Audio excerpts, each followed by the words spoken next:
The indwelling spirit of God, the indwelling spirit of God, మనలో నివసించు ఆత్మయై ఆయన ఉన్నారు దేవుని యందు. ప్రియులారా, ఐ థింక్ పౌలు గారు కొరింథీయులకు రాసిన లేఖ 3వ అధ్యాయము 16వ వచనం చదవనమ్మా. పౌలు కొరింథీయులకు రాసిన, మీరు దేవుని ఆలయమనియు దేవుని ఆత్మకు నివాసమనియు దేవుని ఆత్మకు మీరు నివాసమనియు మీకు తెలియదా?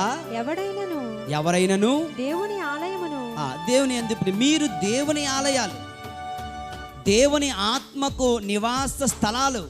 ఎవరు? జ్ఞాన స్నానం పొందిన మనందరం. ఈ ఆత్మదేవుడు ఎక్కడ ఉన్నాడండి? మనలో ఉన్నాడంట, నీలో ఉన్నాడంట.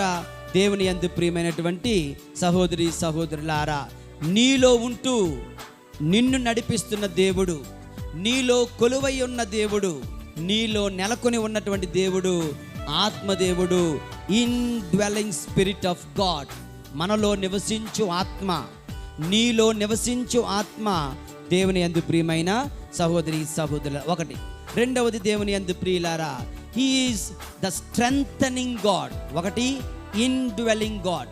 రెండవది, ద స్ట్రెంథనింగ్ గాడ్, మనలను బలపరచు ఆత్మయై ఉన్నారు. చెప్పండి, మనలను బలపరచు ఆత్మయ్య ఉన్నారు. మనలను బలపరుచు ఆత్మయ్య ఉన్నాడు. చూడండి, ఆ యొక్క శిష్యులు అప్పుడు వరకు మేడ మీద గదిలో తలుపులు బిగించుకొని భయముతో బ్రతుకు జీవుడా అంటూ ఎవరు మమ్మల్ని చంపేస్తారా, ఎవరు మమ్మల్ని చెరసాల్లో పెడతారా భయపడుతూ జీవిస్తున్నటువంటి పిరికి వాళ్ళు.